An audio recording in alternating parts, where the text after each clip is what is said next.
Pensamiento Libre. Un espacio para el análisis y lectura de la coyuntura nacional e internacional. Personajes de la vida política, social y económica. Es una ventana a la historia, la cultura y las bellas artes. Conducido por Noel Navarro. En este momento iniciamos una edición más de Pensamiento Libre, una luz en la noche de los pueblos. Amigos, bienvenidos a su programa Pensamiento Libre, una luz en la noche de los pueblos, grabado y editado aquí en los estudios de Quetzalí TV, para Canal 4 y para diferentes, canales de cable que existen en el departamento de San Marcos. Hoy tenemos un tema pues demasiado interesante, ya que compete a todos los guatemaltecos y se realiza cada año en el Congreso de la República, como lo es la aprobación del presupuesto de ingresos y egresos de la Nación para el año 2022. Siempre hay polémica, siempre se dice que no se alcanza, que no se llega a la meta, que no se va a poder cubrir, crea pues encabezados de periódicos, encabezados de noticias en televisión y en radio. Pero en medio de todo esto, la población nos vemos envueltos en una serie de preguntas, pues ¿qué es el presupuesto? ¿Quiénes lo cubren? Etcétera. Para ello hemos invitado a un especialista en el tema y es reconocido a nivel nacional, y como ya lo estuvimos anunciando, pues se trata del licenciado Hugo Maúl Rivas. Quiero platicarles un poco en forma sucinta y pues resumida. Él es economista pues, de la Francisco Marroquín, también MA por la Universidad de California en Los Ángeles y con especialización en banca central por el Centro de Estudios Latinoamericanos. Actualmente es director del área de investigación económica del CIEN, o sea, del Centro de Investigaciones Nacionales, catedrático de la Universidad del Istmo y Universidad del Valle de Guatemala, director general de la Escuela de Gobierno 2013 al 2020, columnista de El Periódico y autor de diversas publicaciones académicas a nivel nacional e internacional. Formó parte de la Comisión de Seguimiento del Pacto Fiscal 2002 a 2004, de la Comisión Normalizadora de la Federación de Fútbol, nombrada por la FIFA. Es director del Instituto Nacional de Estadística del Sector Privado Organizado y presidente del Patronato Nacional del Modelo de Gestión Penitenciaria. Es demasiado larga la hoja, pero la hemos resumido y pues para nosotros es un gusto y un honor contar con la presencia de una figura como el licenciado Hugo Maúl. Bienvenido, licenciado, y muchas gracias por haber atendido la invitación. Muchísimas gracias a ustedes por abrirnos la oportunidad a quienes estamos acá en la capital, podamos también llevar este tipo de intervenciones y análisis a todo el pueblo de Guatemala, sobre todo aquella área del suroccidente del país, que a decir, y duele decirlo muchas veces, hay más cobertura por parte de los medios mexicanos y de los intereses mexicanos que del propio nuestro. Entonces, antes que nada, pues desearles que sigan adelante. Es importante que todos tengamos este tipo de discusiones y sobre todo desde la perspectiva suya, Noel, alentarlo a que siga adelante, porque es muy importante tener análisis precisos sobre lo que pasa en Guatemala y no dejarse engañar por cantos de sirenas o lindas canciones que al final no dicen nada.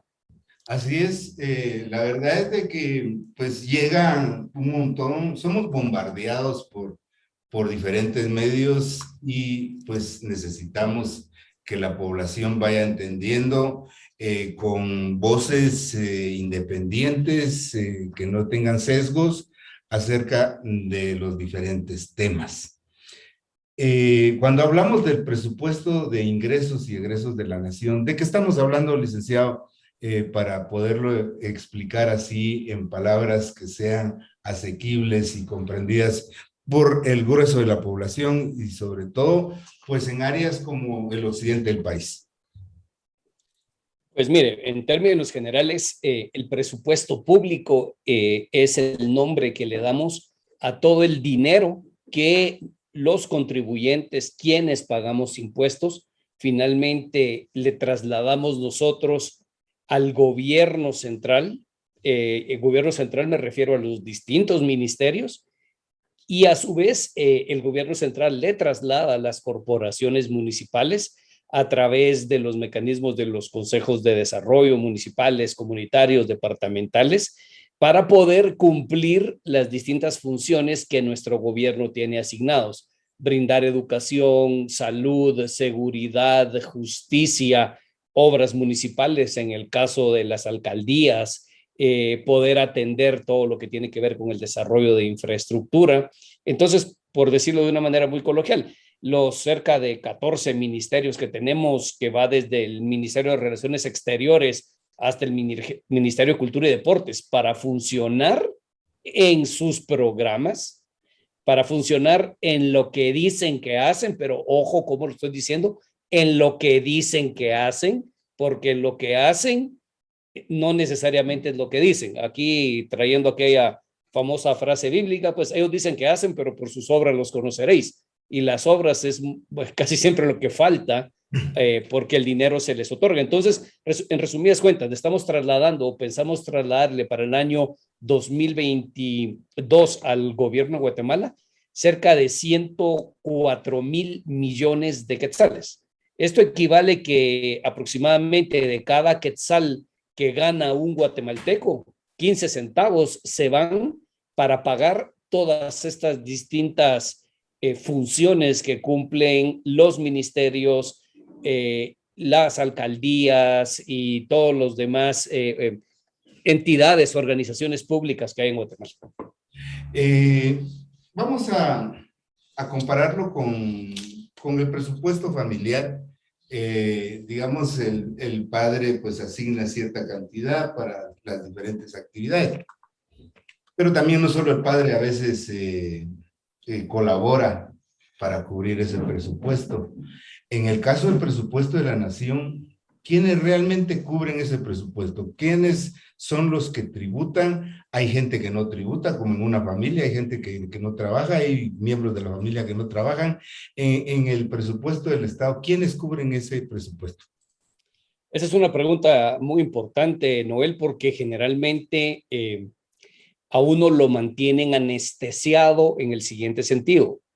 Al final, el dinero que el gobierno gasta, del único lugar de donde puede salir es de nuestros bolsillos. No nos engañemos, ¿sí? Este dinero, ¿sí?, que el gobierno gasta, el único lugar de donde puedo salir es de mi billetera, ¿ok?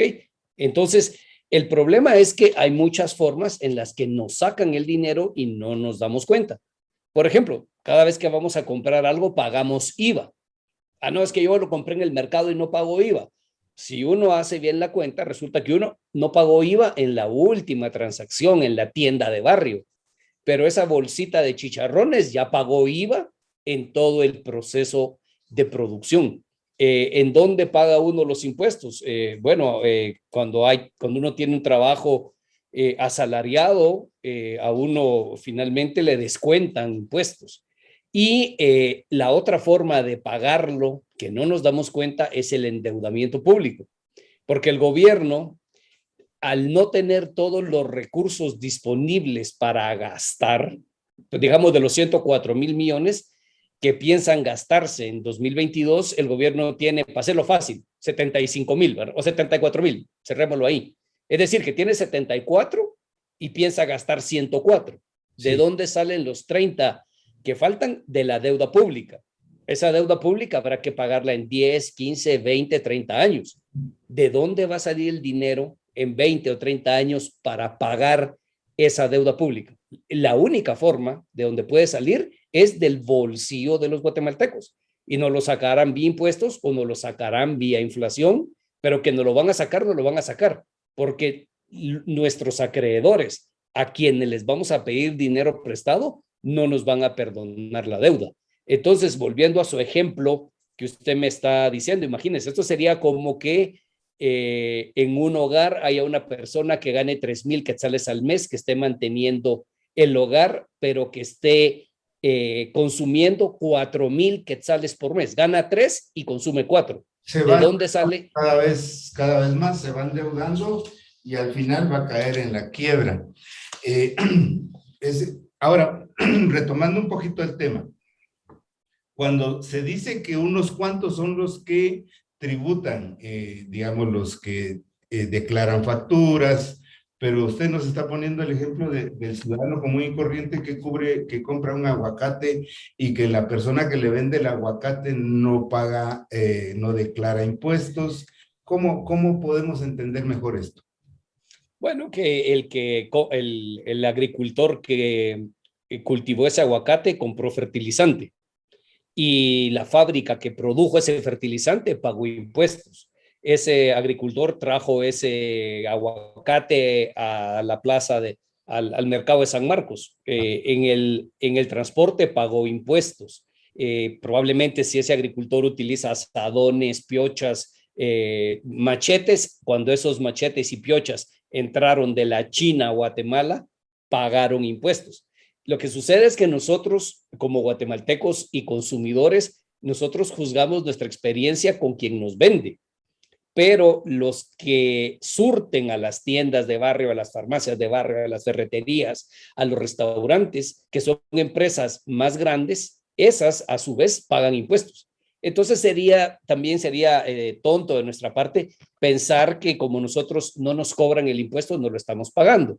Al final el dinero sale de nuestro bolsillo y de lo que sale de nuestro bolsillo tiene que alcanzar para pagarle a todos los que están antes. Entonces, cuando se dice que solo unos pagan, eso es medianamente cierto, porque al final esos 104,000 millones que gasta el gobierno salen de la bolsa de todos los guatemaltecos. Y la mejor muestra de esto es que el principal impuesto en Guatemala es el impuesto al valor agregado.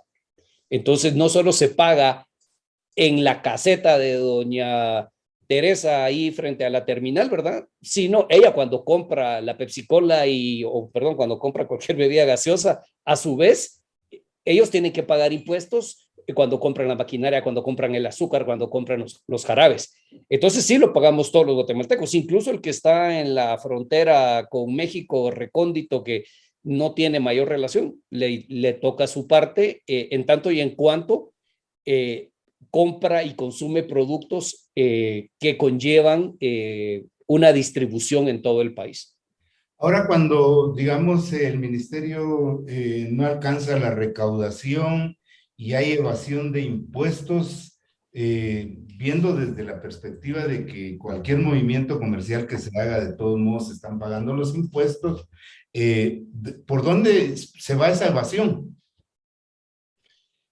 Pues mire, es que lo que sucede aquí finalmente, y esto se lo puedo decir desde dos perspectivas, desde la perspectiva de quien ya participó en una reforma tributaria buscando mecanismos de sacarle el dinero a los consumidores. Es decir, usted no me conocía a mí, pero yo ya me había metido en su bolsillo, Noel, desde el año 2004, ¿verdad? Porque lo que uno busca del Ministerio de Finanzas es dónde está la plata y cómo hago para llegarle a la plata. Por ejemplo, en el 2004, que veníamos de la herencia que dejó Portillo, por líos legales que no vamos aquí a discutir, la Corte de Constitucionalidad había eliminado el impuesto a la distribución de combustibles y había eliminado el impuesto a las bebidas gaseosas y bebidas alcohólicas. En aquel entonces, cuando Berchea llegó al poder, le faltaban como 5,000 millones de quetzales que la Corte de Constitucionalidad había votado. Entonces, ¿qué fue lo que se hizo? Lo que se hizo es, bueno, ¿qué productos de consumo masivo existen en Guatemala? Alcohol, licores, cerveza, aguas gaseosas, distribución de combustible, cemento, y a todos esos históricamente han tenido un impuesto. ¿Qué es lo que nosotros hicimos en esa época? Restituimos los impuestos que habían antes que la Corte había votado. Pero entonces usted me dice, es que yo no pago impuestos. Mira, yo cada vez que voy al altiplano y miro el montoncito de arena de río y los 2 quintalitos de cemento, ahí pago impuestos, porque esos se cobran en la fábrica. Cada vez que voy aquí, yo vivo aquí en un pueblito a las alrededores de Guatemala, voy a la tienda y miro aquí a mis vecinos echándose las cervezas bien alegres. Ahí están pagando el impuesto de distribución de bebidas alcohólicas. Cada vez que pague el pasaje de la Marquencita, un saludo ahí para mi amigo Barragán, Barragán no se puede escapar, pues tiene que poner el dinero tiene que pagar el impuesto para comprar el diésel. Entonces, al final de cuentas, cuando hablamos de evasión, es evasión de algunos en concreto, en actividades en concreto. Nuestros muchachos amigos allá en la región fronteriza que pasan las cosas sin pagar. Ahí claramente hay defraudación tributaria, hay evasión tributaria. Quienes obtienen ingresos y no los declaran. Por ejemplo, la ley en Guatemala establece que hay que dar factura por todas las ventas que uno hace. Y si uno no da una factura, la ley, el código de impuestos, el código tributario dice que eso es delito penal. Entonces ahí hay evasión y también gente que gana mucho dinero, que tiene abogados muy inteligentes y auditores muy inteligentes que buscan los vericuetos mismos que tiene la ley para no pagar. A eso se le llama elusión. Pero miren, al final de cuentas, el problema que nosotros tenemos, si bien hay contrabando, si bien hay evasión, el problema finalmente es que nosotros estamos gastando dinero sobre recursos que no tenemos. Y cuando decimos combatamos el contrabando y combatamos la evasión, se dice fácil, pero ustedes que viven en la frontera, que miran esto, ustedes vieron lo que pasó hace año y medio creo que fue en Tecumumán o en Talismán, no sé en cuál de las dos, que llegó la SAT y quiso poner orden sobre el tránsito de mercancías en el río y se volvió un zafarrancho. O sea que se dice fácil, pero no se logra. Entonces, bien sencillo. En Guatemala pagamos 75,000 de impuestos y gastamos 105,000. Esos 30 adicionales es dinero que nos prestan y que nos lo prestan caro. Sí, eso lo vamos a tratar, a volver a retomar más adelante cuando hablemos de que se dice que nuestros nietos ya están endeudados. Cuando se dice que no se cubre el presupuesto también, pues, ¿cuál es la solución? ¿Aumentar los impuestos, meter más gente a llevar el anda? ¿O qué es lo que pasa? ¿Por qué no se cubre el presupuesto? Porque no hay controles del contrabando o hay corrupción. El tema de corrupción lo vamos a tratar también. ¿Qué es lo que pasa al final, licenciado? Miren, Noel, digamos aquí, aprovechando que ya corren los años sobre nosotros dos y algunos de de nuestro auditorio también, en Guatemala, a partir de la firma de los acuerdos de paz, se pierde una tradición histórica que teníamos, que era de mantener el gasto público más o menos en relación a los impuestos que se cobraban. A partir de los acuerdos de paz, el gobierno adquiere una serie de compromisos para los cuales no tenía los recursos disponibles. Entonces, ahí el problema es que se le mete una grada al gasto público y esa grada no solo fue un escalón, sino al final es una escalinata. Haga de caso que pusimos una escalinata de San Rafael Pie de la Cuesta hasta San Pedro San Marcos, ¿verdad? Entonces empezamos a gastar y a gastar y a gastar y a gastar y a gastar por compromisos adquiridos que no teníamos los recursos. Entonces, de esa cuenta, hace 25 años nos faltaban 2,000 millones de quetzales para financiar la brecha entre lo que cobrábamos de impuestos y lo que gastábamos. Hoy estamos hablando de 30,000. Y digamos, uno puede decir, va, si aquí se para este proceso y de aquí en adelante hacemos bien las cosas, habría chance de poderlo componer. Pero lo que hemos visto es que el gasto se despegó. Haga de caso que como que fuera la vuelta ciclística, el gasto empezó a subir de San Rafael Pie de la Cuesta hasta San Pedro San Marcos, pero los ingresos se quedaron allá por Ocos, ¿verdad? Entonces, esa brecha, ¿cómo la hemos llenado? Con dinero prestado. ¿Cómo se llena? Yo particularmente estoy en contra que quieran llenar esa brecha pasándonos a los guatemaltecos el costo de esa brecha. Y se lo digo por la siguiente razón. No tengo los pelos de la burra en la mano para decir que se está gastando bien el dinero. Me consta que se gastan 105,000 millones al año, pero si yo pregunto en dónde están los resultados no se ven. Entonces, queda el pelo que nos quieran pasar a los guatemaltecos una carga de que paguemos por algo que no estamos recibiendo. A mí me parece que la obligación principal hoy es de parte del gobierno de dar resultados y mostrar con hechos que de verdad está llegando a la población más necesitada y que está brindando los servicios que tiene que brindar. Si no, al final, pues estamos pagando, pero no somos nosotros los invitados a la fiesta, pues nos toca financiar la fiesta, pero nosotros ni cachamos una boquita de esa fiesta. Claro, yo creo que está muy bien explicado. Y ahora, digamos, esto se decide, digamos, cómo se va a repartir el dinero se decide en el Congreso. Y ahí hay fuerzas representadas de diferentes grupos de poder que se malgastan esa plata, ¿verdad? Entonces, ¿cómo se dan esas negociaciones? Si son legales, si son bajo la mesa, si hay un protocolo establecido, si hay un reglamento de cómo, pues, aprobar el presupuesto y luego cómo se va a gastar. ¿Existe eso, licenciado? No, por supuesto. Miren, eso es muy importante que todo el público entienda. Todo lo que tiene que ver con el gasto público, todo lo que tiene que ver con la forma en que se proyectan esos gastos, todo lo que tiene que ver con la forma en que se paga, la forma en que se tramitan los recibos de pago, las facturas, que se contrata el personal, todo eso está, si usted me dobla el brazo, le diría que está súper legislado. Es decir, hay una ley general de presupuesto, hay una ley de probidad, hay una ley de la Contraloría General de Cuentas, hay una ley de servicio civil, hay una serie de normativas internas que deben seguirse para poder hacer todo esto. O sea, digamos, para decirlo así, si el gobierno fuera como una empresa, el gobierno tiene todos los procedimientos establecidos en ley para que todo esto se haga. El problema es que no necesariamente cuando se proyectan esos gastos, el gobierno las tiene todas consigo para poder obtener con el dinero los resultados que se está comprometiendo. Es como que yo le dijera a usted, mire, Noel, hagamos una fiesta ahorita dentro de 15 días, hagamos un cuchubal y metamos todo el pisto, yo me voy a encargar de hacer la fiesta. Ok, usted manda el dinero a mí, pero yo no sé cómo diablos se contrata un grupo musical.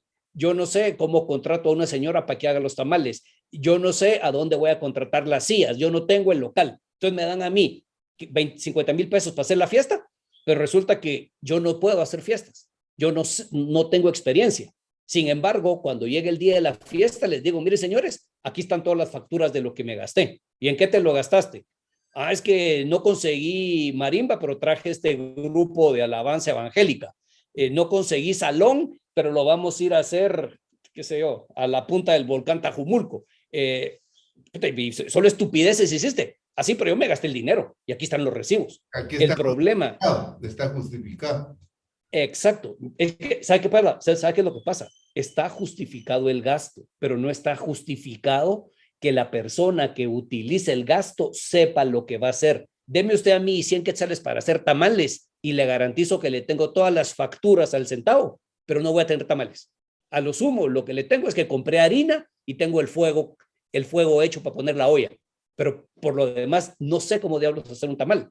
Y el problema es que nosotros tenemos en las instituciones públicas a personas que no saben cómo hacerlo, en parte porque no hay, digamos, el nivel de nuestros servidores públicos es muy bajo, y segundo, porque también nos hemos comprometido a tal tipo de resultados y de compromisos que no los podemos alcanzar. Solo para, no se vaya a asustar, pero de cada quetzal que se gasta el gobierno de Guatemala, y eso dicho por el propio Ministerio de Finanzas, ¿sí? De cada quetzal que se gasta el gobierno de Guatemala, el gobierno sabe solamente qué está pasando con 16 centavos de cada quetzal. solo en 16 centavos puede decir, este dinero sí sirvió para combatir la desnutrición, este dinero sí sirvió para educar a los niños, este dinero sí sirvió para mejorar la producción de los campesinos.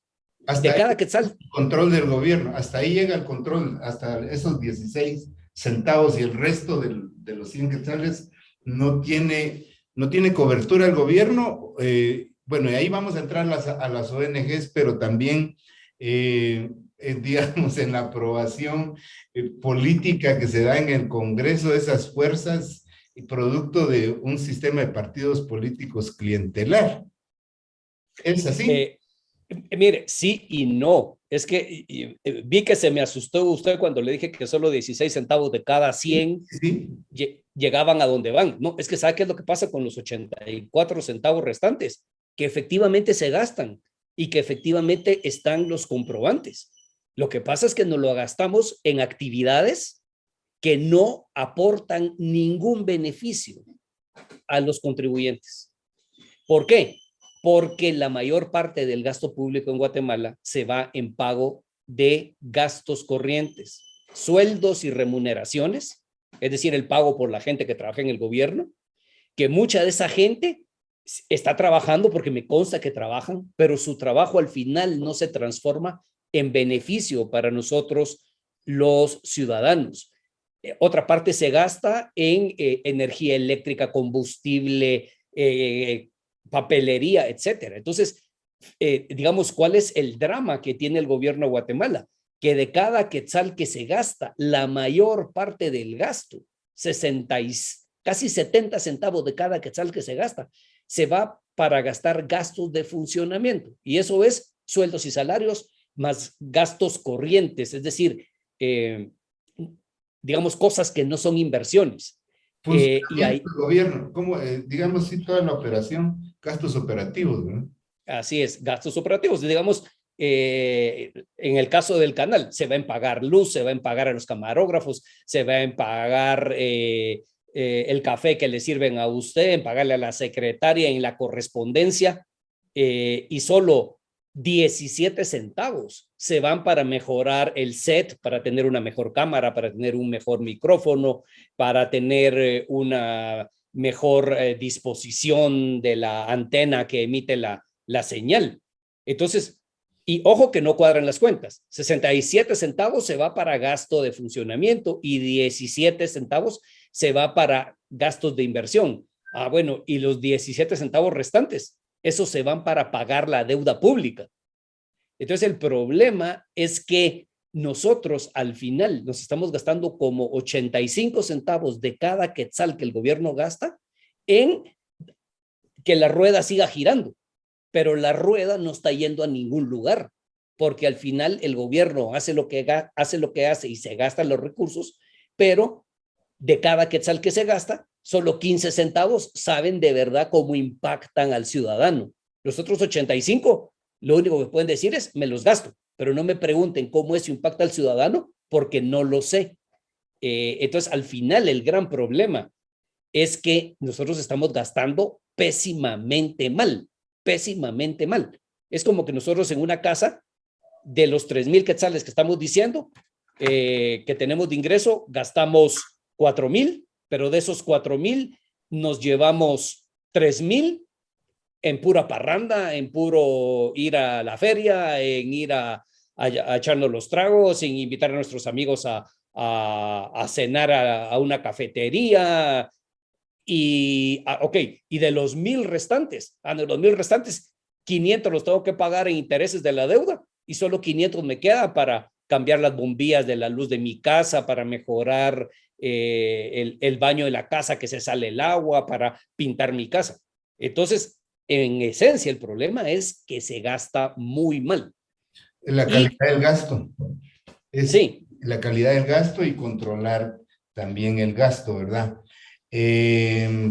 Bueno, vayamos directamente, digamos, a esos 17 centavos que tiene o de lo que va para inversión. Y eso pasa por, digamos, el listado de obras geográficas, que prácticamente viene siendo la moneda de cambio en año electoral.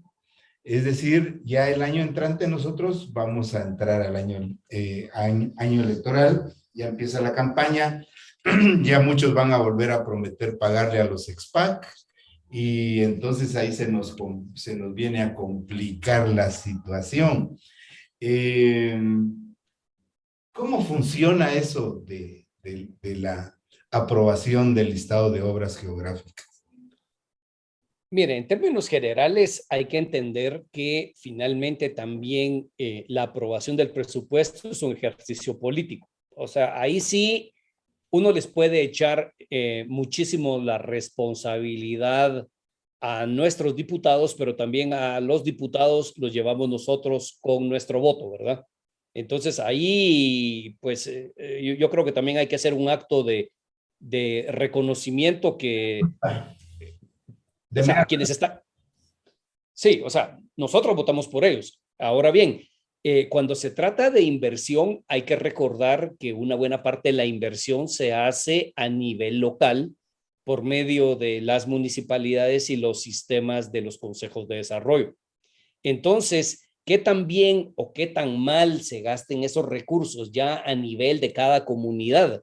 Depende también de qué tan bien organizada esté la sociedad en cada comunidad, en cada municipio, en cada departamento, para poder ejercer un buen control de esos recursos.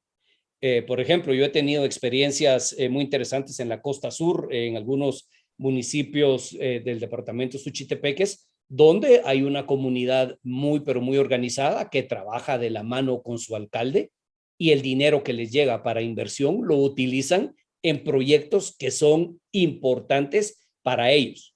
Entonces, es que hagamos otra cancha de básquet. No nos interesa cancha de básquet, nos interesa que canalicemos el agua de lluvia en los caminos vecinales para que no hayan inundaciones. Y entonces trabajan en desarrollar esos proyectos con mano de obra de la propia comunidad y el dinero se queda ahí. He visto otros ejemplos donde los cocodes y los comudes simplemente son barriletes que los alcaldes controlan como quieren y gastan en lo que le convienen a esas autoridades.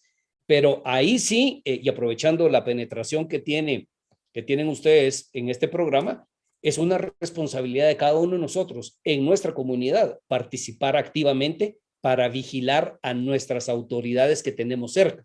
Vigilar al alcalde, vigilar a nuestro representante, el COCODE, es mucho más fácil que vigilar a un diputado por el cual votamos una vez cada 4 años. Entonces yo le diría que sí, en el seno del Congreso hay un estira y afloja porque cada uno de estos diputados departamentales quiere llevarse un pedazo para su departamento y luego ponerlo a la disposición de el departamento a través de los distintos sistemas que tiene el gobierno. Pero al final de cuentas, ahí, al menos en los consejos de desarrollo, si la ciudadanía es más activa, si la ciudadanía se compromete más y de verdad ejerce una visión, ejerce una vigilancia y exige rendición de cuentas, hay buenísimos ejemplos. Ahora, cuando la ciudadanía no se mete, cuando la ciudadanía no ejerce sus derechos, pues entonces uno deja el dinero en función de quienes tienen el mando político y tomarán las decisiones que más les convengan a ellos y no necesariamente más a la población. Ahora, dicho de otra manera, también los ministerios tienen que presentar un plan donde dicen cuáles van a ser las inversiones que van a hacer durante el siguiente año. El Ministerio de Comunicaciones, por ejemplo, él tiene un listado de las carreteras que piensa hacer, de los puentes que piensa hacer.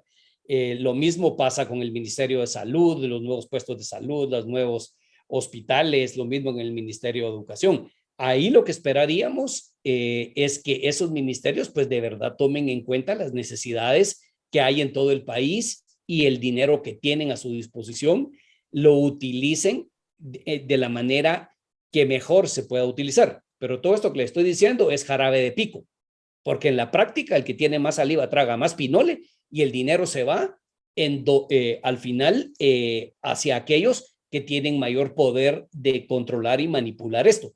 Por eso, al final de cuentas, es que nosotros vemos que el gobierno se gasta unas millonadas de dinero en combate a la desnutrición y los niños siguen sufriendo desnutrición, porque no hay mecanismos de vigilancia.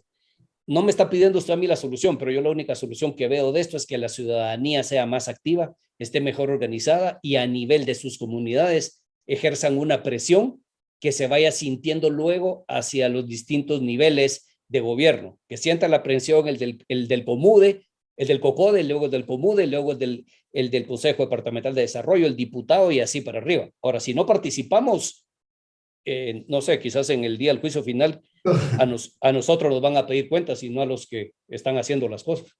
Esto realmente es un serio problema que tenemos en Guatemala, porque todos sabemos que la adjudicación de obras se empieza desde la campaña electoral.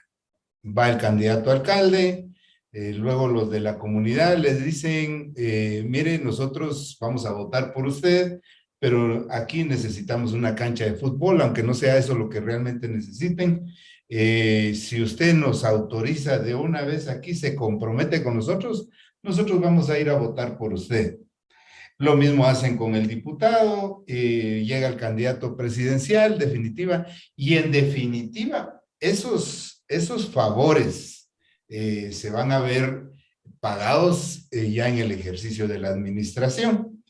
Pero también para que ese alcalde y para ese candidato a alcalde y candidato a diputado haya podido llegar hasta ese rincón, necesitó pues de contar con un presupuesto, y ese presupuesto se lo dan las constructoras. Así es como funciona esto de la adjudicación de obras en el país.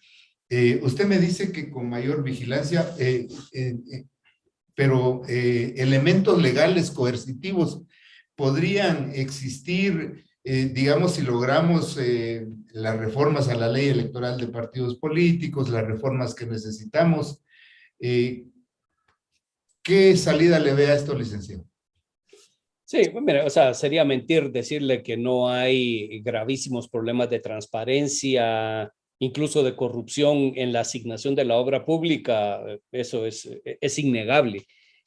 Ahí hay labor importante que debe hacerse. Esa es una labor que opera o ocurre o se realiza a un nivel mucho más elevado, que es ya en las instancias puras de gobierno.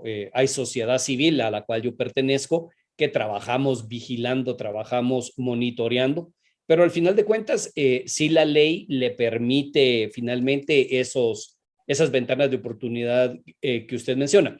Debo decir que si bien ese es el mecanismo con el cual muchos obtienen esos recursos para granjearse la amistad o el beneplácito o la aprobación de los votantes, al final también esas obras pudieran ser mejor diseñadas, pudieran ser más productivas, pudieran ser más estratégicas si a nivel del gobierno central existiese una mejor planificación de lo que necesita el país en materia de infraestructura. Entonces, se lo pongo de esta manera, que nos vamos a gastar, qué sé yo, 3,000, 4,000 millones al año construyendo carreteras, eso es innegable.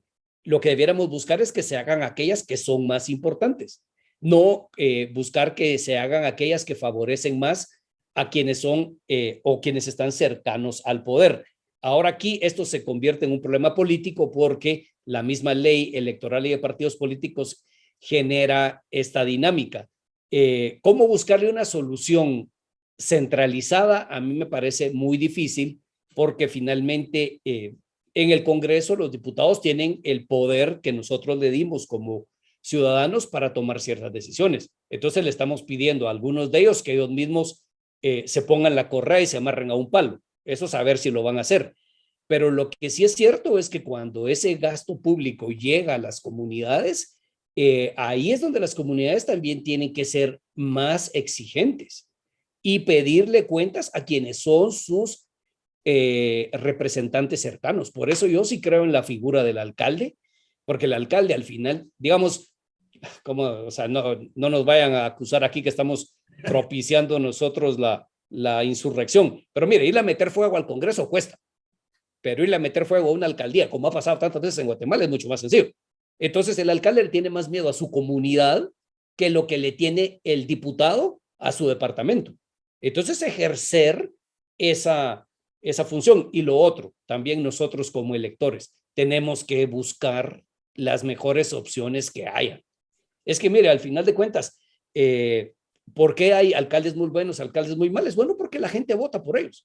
Pero yo sigo insistiendo, licenciado, que definitivamente si alguien con buenas intenciones quiere llegar a hacer bien las cosas, a controlar la calidad del gasto, etcétera, no puede en un sistema que está diseñado para que ocurra así. ¿Por qué? Porque esa persona que le dio financiamiento al candidato para que llegara a la alcaldía, obviamente tiene que recuperar su inversión. Y entonces, ya cuando el alcalde le asigna obras en el pago a ese favor político, ya la obra va a ser de mala calidad y no puede ser de otra forma. Pues entonces, en mis locuras como ciudadano, cuando estamos durmiendo, yo digo, ¿por qué no llega un candidato que ofrezca, señores, bueno, vamos a aumentarle al IVA, como está en países desarrollados, pero yo me comprometo que si vamos a pagar todos IVA, póngale un 20%, ese digamos, tributo que yo le hago al Estado, me lo van a devolver con buenas carreteras, me van a devolver a un hospital donde yo voy a llegar, me van a hacer resonancia, me van a hacer, qué sé yo, todo, y por último me van a decir, y váyase, y aquí va su medicina, porque entonces yo voy a estar complacido de estar tributando porque me van a hacer devueltos esos impuestos. Sí, mire. Es un sueño de locos. No, no es un sueño de locos, pero sí hay un poco de locura en el sueño. Y es pensar que nuestro gobierno tiene la capacidad para organizarse y poder realizar todo lo que significa administrar bien un hospital, administrar bien una escuela, tener un buen sistema de transporte público. Al final de cuentas, lo que carece Guatemala es de una función pública, de un gobierno que tenga capacidad efectiva de lograr los resultados que promete. O sea, yo no digo que si uno lee el presupuesto, mucho de lo que dicen, uno no puede estar en contra de lo que quieren hacer, ¿sí? Todos son grandes sueños, grandes ideales. El problema es que no hay capacidad productiva para lograr lo que se puede hacer. Al final, yo me acuerdo, le pongo un ejemplo, hace mucho tiempo yo fui a comprar una mesa de futio con un señor allá por el cementerio general, pero yo quería que le hiciera al fichero de la mesa de futio, quería que le hiciera una cuestión para que aceptara fichas de a 25 y no de a 5, eso fue hace como 40 años, ¿va? Porque hoy ya no tiene sentido lo que estamos hablando. Pero entonces, él me mostró el fichero y me dijo, mira, aquí tengo de 5. No, yo quiero 25, le dije. Yo se lo puedo hacer. Le dije, pero yo no le creo a usted porque usted no sabe bien cómo hacer eso. Entonces vino el viejo, fue a buscar allá en su cuarto y sacó un fichero. Entonces le dije, mire, yo cuando le digo que lo puedo hacer y le digo que la burra es parda es porque tengo los pelos en la mano, y me sacó el fichero. Entonces me dicen, usted no es la primera vez que a alguien se le ocurre esa babosada y yo ya sé cómo hacerlo. Eso es lo que no existe en nuestro gobierno. Sí, pongamos el IVA al 20 y que hayan buenos hospitales y que nos puedan surtir de medicina. Eso lo pueden hacer en Europa, se puede hacer en Canadá, se puede hacer en Japón, porque tienen servicios públicos fortalecidos, con la mejor gente, bien pagados y con la capacidad para poder dar esos resultados. Nosotros aquí, por los líos políticos que usted ha mencionado, y además por la debilidad propia que siempre ha tenido nuestro Estado, lo que tenemos es un gobierno que es incapaz ni siquiera de lograr las funciones primordiales que debiera tener. Porque yo le digo, mire, antes que nos den salud efectiva, por lo menos debería funcionar bien los juzgados, ¿verdad? Debería funcionar bien la justicia. seguridad, ¿verdad? No como pasó ahí en Huehuetenango, que agarraron unos policías y unos coyotes los pencasearon. Así la policía está es para poner orden. Pero si no hacemos ni siquiera bien lo más fácil, ¿sí? ¿Cómo podemos pretender que hagan las cosas más difíciles? Usted me dice, mire Hugo, hágame unos huevos duros. Yo no le hago los huevos duros. Compro los huevos y pongo el agua, pero no sé en qué momento tengo que sacar los huevos, no sé si es una hora o son 20 minutos. Entonces, no me ponga a mí a cocinar porque no sé cocinar. Ahora si yo le vengo a decir, mire, yo le voy a hacer la cena en Navidad con chompipe, con tamales, con pierna de cerdo. Bueno, muéstreme, pues, usted es chef, usted es cocinero. No, yo lo único que tengo son buenas ideas. Esa parte de la capacidad de poder dar, de poder producir lo que necesita la población, es lo que no tiene el gobierno guatemalteco. Y para que se asuste más, estamos en un grupo de países dentro del mundo en los cuales hay como otros 8 países que son los que tenemos los gobiernos con menos posibilidad para proveer, promover y producir los resultados que necesita la población. Entonces, al final, les damos dinero, les damos poder, pero por más que quieran, no lo logran hacer porque no se tiene la posibilidad de hacerlo. Ese es al final de cuentas No lo tenemos que yo le diría a las... lo que me quiere decir es de que no tenemos el capital humano para poder hacer bien las cosas, desarrollar bien lo que nos proponemos, lo que planificamos. Por ejemplo, tenemos hospitales, pero aún así tenemos ONGs que se dedican a salud. Tenemos escuelas, pero también hay ONGs que se dedican a educación. ¿Por qué ocurre esto? Volvemos a la situación política, que muchas ONGs son propiedad o son creación de muchos diputados. Sí, mire, eso es cierto. Todo esto está contaminado por la política, pero en realidad lo que nosotros tenemos es un gobierno, un sector público. Cuando digo gobierno central, pero también los gobiernos locales, donde las instituciones públicas se han convertido durante años en las agencias de empleo de quienes resultan electos. Entonces, yo no estoy dudando que los funcionarios públicos que nos están escuchando sean personas que trabajan y que están tratando de hacer su mejor esfuerzo. El problema es que las instituciones perdieron su naturaleza, perdieron su razón de ser y se llenaron de gente que no tiene las capacidades y o de jefes que no saben qué es lo que tienen que hacer, y encima nosotros como ciudadanos les pedimos cada vez cosas más complicadas de hacer. Si uno retrocede en la historia, antes, ¿qué era lo que prometía el gobierno de Guatemala? Digamos en los años 40, 50, hacer carreteras, y no carreteras que fueran a la punta de, qué sé yo, del cerro más alto de San Marcos. Quiero conectar las principales cabeceras, punto. Educación, educación primaria, y que aprendan, bueno, que aprendan a leer, escribir, sumar y restar, no que aprendan todo lo que hoy nosotros queremos. Salud, bueno, salud, vacunar a los niños, pero incluso hemos perdido esa capacidad básica de poder vacunar a las personas. Ahí lo hemos vivido con las vacunas. Vienen las vacunas, sí, ahí están refrigeradas. Bueno, pero ahora que le lleguen a la gente. En ese proceso es donde todo se complica por el hecho de la propia debilidad y sumado a eso lo que usted dice, la manipulación política de todo esto. Entonces yo sí creo que si hay algún camino de solución es nosotros como ciudadanos entender que no es pidiendo más que vamos a obtener más, sino exigiendo que nos cumplan en las cosas más importantes y básicas. Entonces yo en lugar de buscar cuestiones muy sofisticadas que haga el gobierno, yo le pediría, mire, garantice primero que haya salud y seguridad, salud mínima, educación mínima, y ya después pensemos en otro tipo de cuestiones. Pero nos hemos puesto metas muy grandes cuando no tenemos la capacidad de poderlo hacer.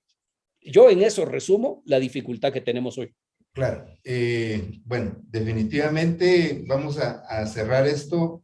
Yo siempre me he preguntado por qué, porque de todo lo que hemos hablado, en gran porcentaje es que no hemos invertido en educación. ¿Por qué tan bajo el presupuesto en educación? Mire, en términos generales, el ministerio que más gasta en Guatemala es el Ministerio de Educación. Así de sencillo. La principal línea de gasto en Guatemala es el Ministerio de Educación. Después del Ministerio de Educación, el segundo gasto más importante es el pago de los intereses de la deuda pública, ¿sí? Y después viene salud y gobernación.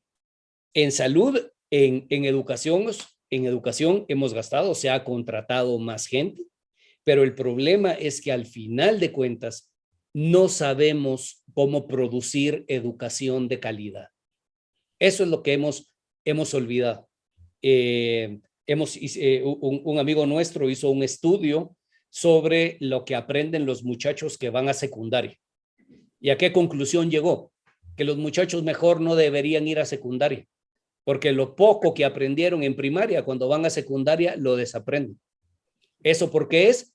Porque los maestros que están en secundaria no tienen, hay excepciones a la regla. Hay unos maestros que merecen toda nuestra admiración, pero en general los maestros no tienen la capacidad para enseñarle a los niños lo que tienen que aprender. Número dos, los niños van a las escuelas y no tienen todos los medios que facilitan su educación. Los edificios no están en buen estado, el mobiliario no funciona, pero al final de cuentas no importaría, ¿sí? No importaría.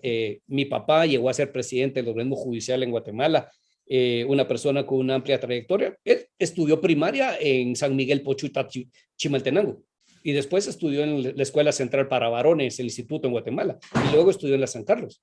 Pero en aquel entonces se premiaba o el sistema producía maestros competentes, y aunque era menos la cobertura, lo que se enseñaba era educación de calidad. Eso lo perdimos. Entonces, ahí, digamos, cuando yo no estoy en contra de dar más dinero a la educación, pero que me muestren que la educación de verdad logra su cometido en niños que cada vez aprenden más y están mejor capacitados para la vida y para el trabajo. Y eso no se está logrando. Entonces... Hay ejemplos, por ejemplo, que los países que han invertido más en educación, pues han alcanzado niveles. A nivel centroamericano, por ejemplo, Costa Rica, sabemos que desde hace 15, 20 años, pues elevó su presupuesto en educación. El mejor país del mundo, Finlandia, por ejemplo. Pero usted dice, bueno, Europa es otra cosa, ¿verdad? Pero a nivel centroamericano, ¿será que no necesitamos invertir más en educación? Mira, yo no tengo inconveniente en invertir más en educación, pero que me muestren los pelos de la burra. Muéstrenme dónde están los maestros que de verdad le van a enseñar bien a esos niños. Y muéstrenme que usted va, así como cuando escogemos un colegio o un instituto privado para nuestros hijos, nosotros vamos a ver que de verdad mínimamente los maestros enseñen algo. Entonces, en términos de educación pública, ¿quiere más el Ministerio de Educación? Démoselo. Pero de verdad yo quiero que me muestre con resultados en dónde está el aprendizaje de los niños. Cuando se hacen comparaciones a nivel mundial, resulta que los jóvenes guatemaltecos son quienes menos preparación tienen, incluso con países en los cuales se gasta lo mismo o menos que Guatemala. Entonces yo y ahora, ¿por qué es eso? Básicamente porque el magisterio público también terminado, se ha contaminado finalmente también de este malestar político que nos afecta, ¿verdad? Entonces el magisterio público, al final de cuentas, también tiene intereses políticos y se ha asociado con partidos políticos para llevarlos al poder. Entonces ahí es donde yo creo que tenemos que ir separando las cuestiones. Yo lo único, digamos, después de haber estado adentro del sector público, después de haber estado adentro de la función pública, creo que el problema es que nosotros no tenemos el recurso humano, el poco recurso humano capacitado no le pagamos bien y no tenemos la capacidad de organizarnos para producir el resultado que queremos.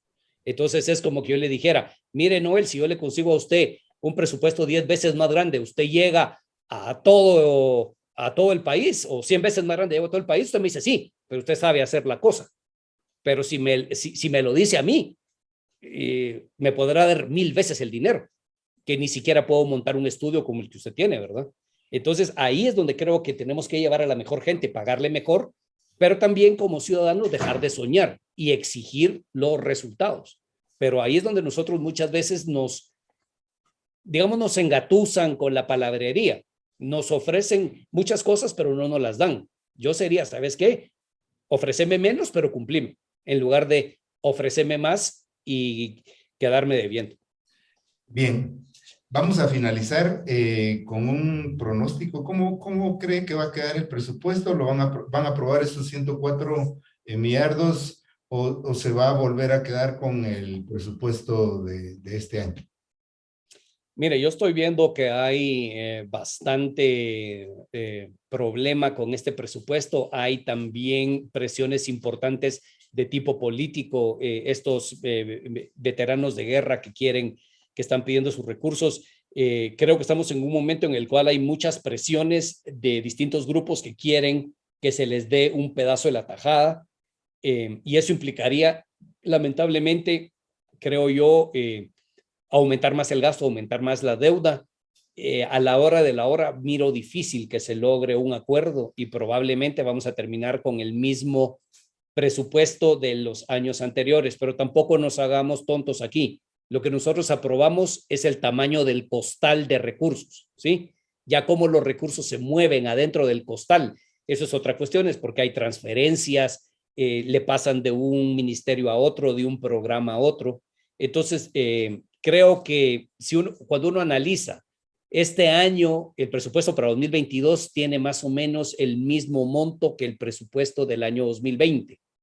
Es más grande que el de 2021, pero digamos, cuando uno analiza ya en monto total, es un monto, aunque se quedara sin cambios, ya es un monto fuerte, para el cual no tenemos recursos para financiarlos con recursos propios.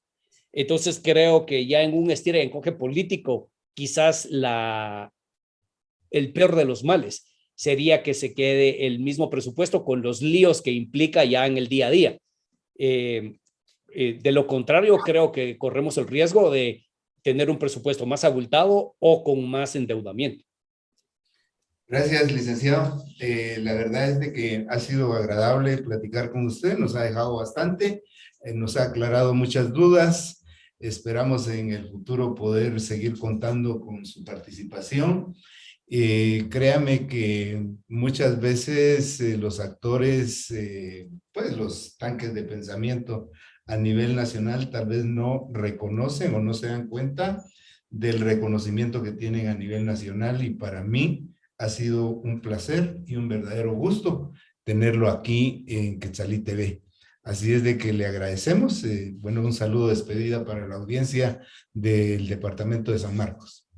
Pues muchísimas gracias a usted primero por la invitación, Noel, y quedamos a la orden para poder continuar esta conversación, porque al final se trata también de lograr una mayor educación y una mayor perspectiva para todos los ciudadanos guatemaltecos, sobre todo de cara a una elección donde vamos a volver a vivir lo mismo que hemos vivido antes, y es importante que tengamos mejores elementos para tomar mejores decisiones.